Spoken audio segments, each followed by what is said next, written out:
फौज के सालार कहते हैं कि हम हरमैन शरीफैन पे जाके पहरा देंगे।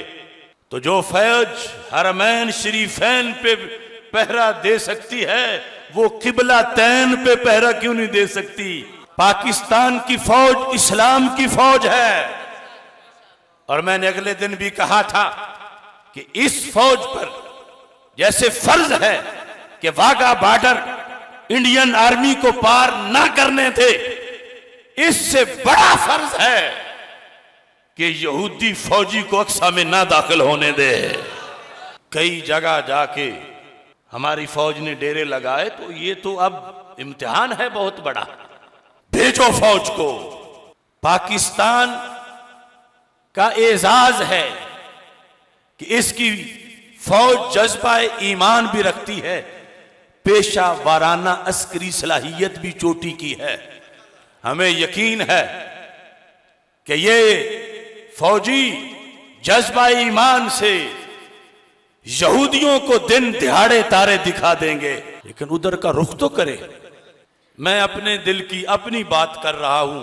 जो रुकन है इस्लाम का जिहाद, मैंने उस कश्मीर के लिहाज से भी फतवा लिखा कि फर्ज है हमें जाने दो कि हमारी जिंदगी में जिहाद बिल लिसान है, जिहाद बिल कलम है, लेकिन कुरान में हुक्म जिहाद बिल सैफ का भी है।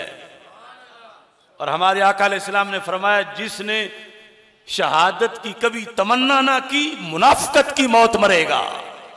तो मैं कहता हूं हुकूमत वक्त से कि फौज भेजो, और अगर तुमने नहीं भेजनी तो जवाब वो तो तुमने देना है, लेकिन कम अज कम फिर हमें ही इजाजत दे दो। और कुछ ना कर सके तो फलस्तीनियों के साथ मिलके चंद रोड़े यहूदियों को हम भी मार लेंगे। टैंक ना चला सके तो यहूदियों की चंद गोलियां हमारे सीने भी ठंडी कर देंगे। कल क़यामत के दिन शर्मिंदगी तो नहीं होगी कि उधर लाशें तड़पते रहे, तुम अपने आराम में रहे, अपने सुकून में रहे। और वैसे भी जिहाद सिर्फ फौज पे फर्ज नहीं, जिस तरह हम अपने अपनी नमाज के जिम्मेदार हैं, अपने अपने रोजे के जिम्मेदार हैं, इस तरह हम में से हर कोई अपनी तरफ से जिहाद का भी जिम्मेदार है।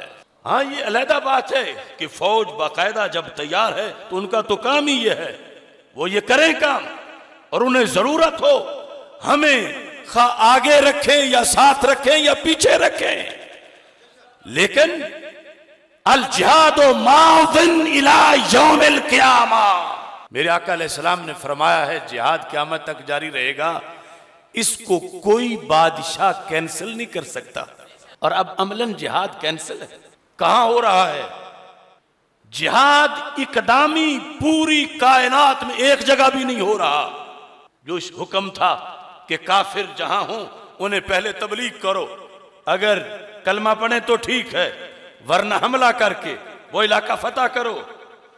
पूरी दुनिया में एक जगह भी जिहाद इकदामी नहीं है।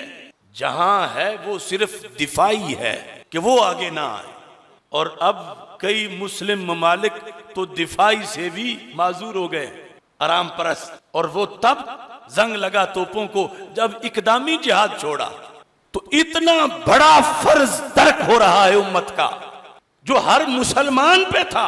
हाँ, शरायत हैं कि अमीरुल मोमिनीन हो और उसकी तरफ से ऐलान हो, और इस तरह कि अपने अपने जत्थे बना के फिर कोई फसाद ना किया जाए, जैसे कुछ तंजीमों की तरफ से एक सूरत हाल भी बनी फसाद की। लेकिन अब कब आएगा वो वक्त, कब आएगा वो साल जो साल साले जिहाद होगा? कब आएगा वो महीना जो माह माहे जिहाद होगा? कब आएगा वो हफ्ता जो हफ्ता हफ्ता है जिहाद होगा? अगर हम 60 साल के, 70 साल के, 80-90 साल के होके मर गए और एक हफ्ता भी जिहाद का ना हुआ, तो रब पूछेगा क्या दुनिया पे कुफ्र मिट गया था कि तुम्हें कोई जगह ही नहीं नजर आई जिहाद करने की? और अब तो वो हमारी मस्जिद अक्सा में घुसे हुए हैं। अब तो वो मुस्लिम उम्मा के घरों में घुसकर तलाशियां ले रहे हैं। मुसलमानों को आकर लूट रहे हैं, हड़प कर रहे हैं, इज्जतों पे हमला हो रहा है। हाकिम वक्त की जो जिम्मेदारी है उसे अपनी जिम्मेदारी निभानी चाहिए।